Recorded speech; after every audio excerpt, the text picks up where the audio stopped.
ताज्या बातम्यांसाठी महान करेला सबस्क्राइब करा आणि बेल आयकॉनला क्लिक करा।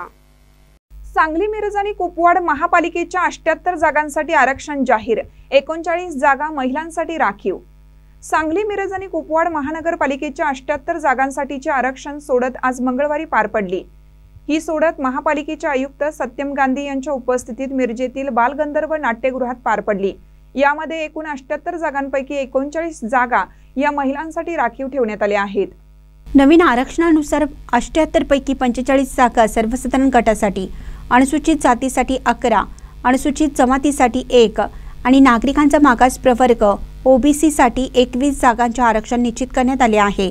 या आरक्षणामुळे विविध प्रभागातील राजकीय गणितांमध्ये मोठा फेरबदल होणार असून अनेक दिग्गज नेत्यांना याचा थेट परिणाम होण्याची शक्यता आहे।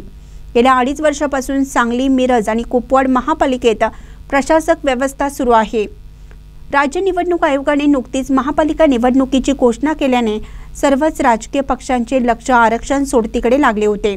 आज आरक्षण जाहीर झाल्यानंतर इच्छुक उमेदवार, माजी नगरसेवक तसेच नव्या चेहऱ्यांमध्ये हालचाल सुरू झाली आहे। महापालिका निवडणुकीच्या पार्श्वभूमीवर आता प्रभागनिहाय राजकीय समीकरणे बदलण्याची चिन्हे दिसत आहेत। काही नेत्यांच्या प्रभागामध्ये महिला आरक्षण लागू झाल्याने त्यांना नवीन पर्याय शोधावे लागणार आहेत।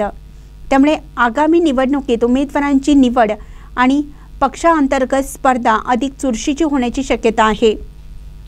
या आरक्षण सोडतीनंतर सांगली, मिरज, कुपवाड शहरातील राजकीय वातावरण चांगलंच तापलेलं असून सर्वच पक्षात चर्चांना आणि बैठकींना वेग आला आहे।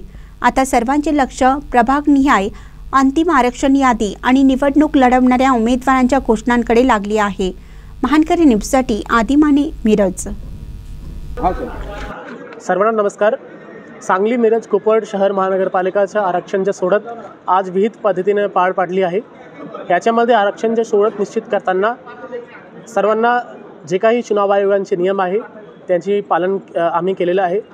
सर्व लोकांसाठी ही आरक्षण पद्धत ओपन होता, त्याची व्हिडिओ रेकॉर्डिंग झाली आहे, त्याच्या आम्ही स्क्रीनवर पण सगळ्या गोष्टी दाखवल्या आहे। समरीगर सांगू तर टोटल महानगरपालिकामध्ये 78 जागा आहे, 78 जागा।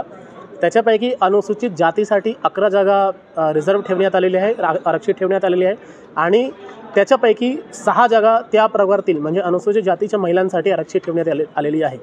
अनुसूचित जमातीसाठी 1 जागा ह्यावेळी आरक्षित ठेवण्यात आलेली आहे, पण ह्यावेळी अनुसूचित जमातीची महिलासाठी कुठलीही जागा आरक्षित नाही आहे। तिसरा नागरिकांच्या मागासवर्गीय प्रवर्गासाठी कुल एकूण 21 जागा आरक्षित ठेवण्यात आलेली आहे आणि त्याच्यापैकी 11 जागा नाममात्राच्या महिलांसाठी आरक्षित ठेवण्यात आलेली आहे। त्याच्यासोबतच सर्वसाधारण एकूण 45 जागा ओपन आहे आणि त्याच्यापैकी 22 जागा ओपन महिलांसाठी आरक्षित ठेवण्यात आलेली आहे। आजच्या आरक्षणच्या प्रक्रिया फार विहित पद्धतीने पडलं। जे काही नागरिकांचा प्रश्न होता ते पण आम्ही ऑन द स्पॉट सॉल्व्ह केलं।